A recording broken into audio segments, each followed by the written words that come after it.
The frustrating part about having a teenager with ADHD, moms, I'm talking to you, okay?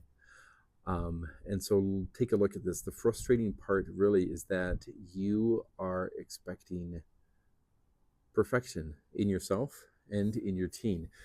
See, when you first had a child, you had this vision of what you wanted them to be. You have hopes and you have dreams. And as every parent knows, that's not how your child turns out to be. They are a completely different person, but we forget that. We get into our ruts, into our habits of thinking. We go throughout the day and weeks and months, and we just have these patterns that we want to follow because they're comfortable, even though they are really, really frustrations. We have the same arguments again and again and again. The new school year starts, and it's the same thing again and again and again, and you feel trapped. You feel frustrated. You've tried therapy, you've tried counseling, you've tried medication. Your teen is frustrated. They're trying to do their best, but they feel like a failure too. So here's the key. Here's the start of where you begin to make gains with your teenager who has ADHD, is that you pause and you start to change your own thinking.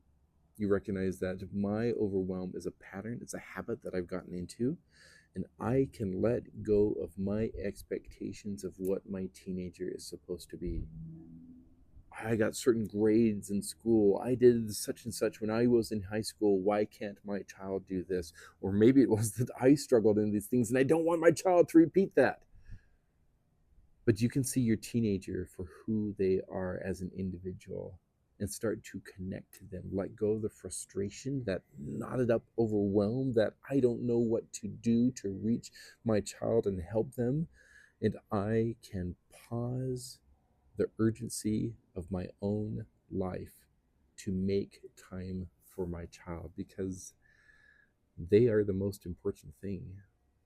They're growing up.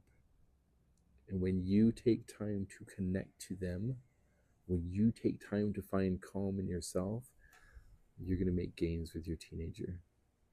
Their ADHD, that's sure. That's a struggle that you're going to be facing the rest of your life. They're going to be struggling for the rest of their life, okay? Maybe we'll get some new techniques, maybe we'll get some new things, but nothing is going to give you as much power and peace as healing from the inside, of making that emotional connection so that your teenager can thrive and be well and you can be well and that you find peace. That is what parent coaching does. That's what I do as a parent coach. And I'm excited to reach out to you. I'm excited for you to reach out to me so that we can connect